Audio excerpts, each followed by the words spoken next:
ಪಕ್ಷಪಾತವನ್ನು ಕುರಿತದ್ದು. ನನ್ನ ಸಹೋದರರೇ, ಪ್ರಭಾವವುಳ್ಳ ನಮ್ಮ ಕರ್ತನಾದ ಯೇಸುಕ್ರಿಸ್ತನಲ್ಲಿ ನಂಬಿಕೆಯಿಟ್ಟವರಾದ ನೀವು ಪಕ್ಷಪಾತಿಗಳಾಗಿರಬಾರದು.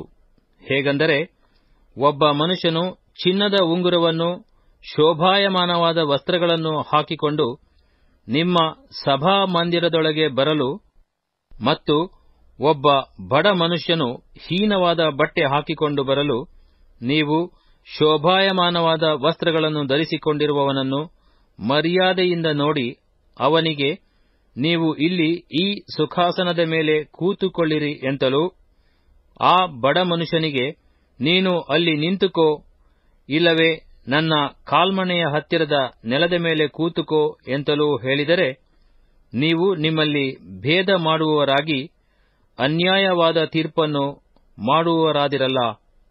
ನನ್ನ ಪ್ರಿಯ ಸಹೋದರರೇ, ಕೇಳಿರಿ.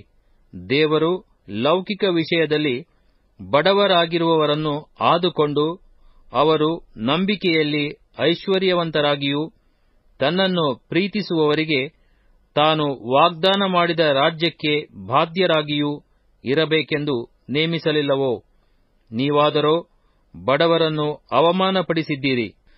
ನಿಮ್ಮನ್ನು ಬಾಧಿಸಿ ನ್ಯಾಯಸ್ಥಾನಕ್ಕೆ ಎಳೆದುಕೊಂಡು ಹೋಗುವವರು ಐಶ್ವರ್ಯವಂತರಲ್ಲವೋ? ನೀವು ಕರೆಸಿಕೊಳ್ಳುವ ಶ್ರೇಷ್ಠವಾದ ನಾಮವನ್ನು ದೂಷಿಸುವವರು ಅವರಲ್ಲವೋ?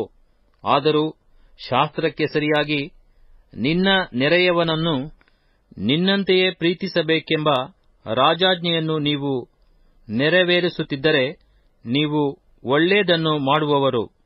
ಅದನ್ನು ಬಿಟ್ಟು ಪಕ್ಷಪಾತ ತೋರಿಸುವವರಾಗಿದ್ದರೆ ನೀವು ಪಾಪ ಮಾಡುವವರಾಗಿದ್ದು ಅಪರಾಧಿಗಳೆಂದು ಧರ್ಮಶಾಸ್ತ್ರದಿಂದ ತೀರ್ಮಾನಿಸಲ್ಪಡುತ್ತೀರಿ.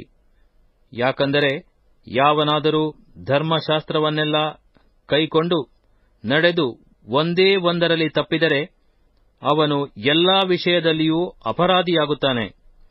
ವ್ಯಭಿಚಾರ ಮಾಡಬಾರದೆಂದು ಹೇಳಿದವನೇ ನರಹತ್ಯೆ ಮಾಡಬಾರದೆಂತಲೂ ಹೇಳಿದನು.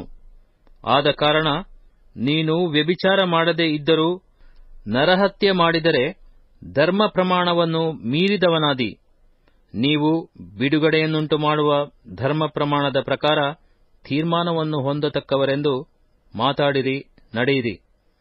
ಕರುಣೆ ತೋರಿಸದೇ ಇರುವವನಿಗೆ ನ್ಯಾಯ ತೀರ್ಮಾನದಲ್ಲಿ ಕರುಣೆಯು ತೋರಿಸಲ್ಪಡುವುದಿಲ್ಲ. ಕರುಣೆಯು ನ್ಯಾಯ ತೀರ್ಮಾನವನ್ನು ಗೆದ್ದು ಹಿಗ್ಗುತ್ತದೆ.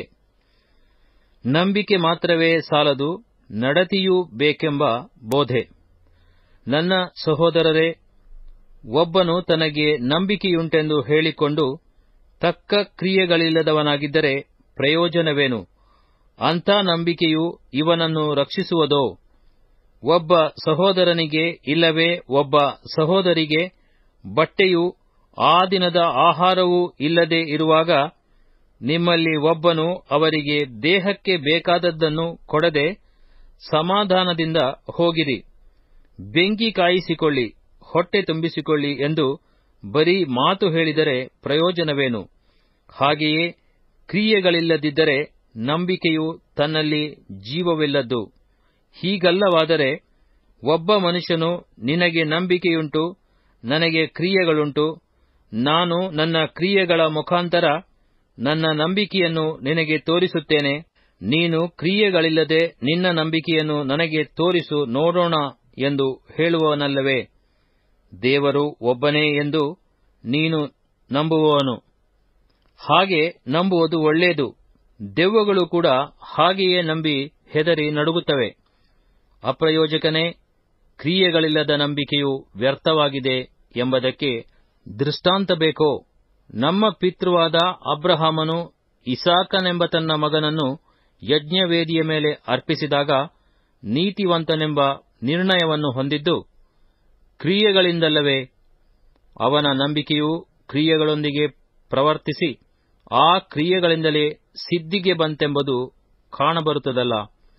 ಅಬ್ರಹಾಮನು ದೇವರನ್ನು ನಂಬಿದನು, ಆ ನಂಬಿಕೆ ಅವನ ಲೆಕ್ಕಕ್ಕೆ ನೀತಿಯೆಂದು ಎಣಿಸಲ್ಪಟ್ಟಿತು ಎಂಬ ಶಾಸ್ತ್ರದ ಮಾತು ಹೀಗೆ ನೆರವೇರಿತು. ಮತ್ತು ದೇವರ ಸ್ನೇಹಿತನೆಂಬ ಹೆಸರು ಅವನಿಗೆ ಉಂಟಾಯಿತು. ಮನುಷ್ಯನು ಕ್ರಿಯೆಗಳಿಂದ ನೀತಿವಂತನೆಂದು ನಿರ್ಣಯಿಸಲ್ಪಡುತ್ತಾನೆ ಹೊರತು ಬರೀ ನಂಬಿಕೆಯಿಂದಲ್ಲವೆಂದು ನೋಡುತ್ತೀರಿ. ಅದೇ ರೀತಿಯಾಗಿ ಸೂಳೆಯಾದ ರಹಾಬಳು ಗೂಢಚಾರರನ್ನು ತನ್ನ ಮನೆಯಲ್ಲಿ ಸೇರಿಸಿಕೊಂಡು ಬೇರೆ ದಾರಿಯಿಂದ ಅವರನ್ನು ಕಳುಹಿಸಿದ್ದರಲ್ಲಿ ಕ್ರಿಯೆಗಳಿಂದಲೇ ನೀತಿವಂತಳೆಂಬ ನಿರ್ಣಯವನ್ನು ಹೊಂದಿದಳಲ್ಲವೇ? ಆತ್ಮವಿಲ್ಲದ ದೇಹವು ಸತ್ತದ್ದಾಗಿರುವ ಪ್ರಕಾರವೇ ಕ್ರಿಯೆಗಳಿಲ್ಲದ ನಂಬಿಕೆಯೂ ಸತ್ತದ್ದೇ.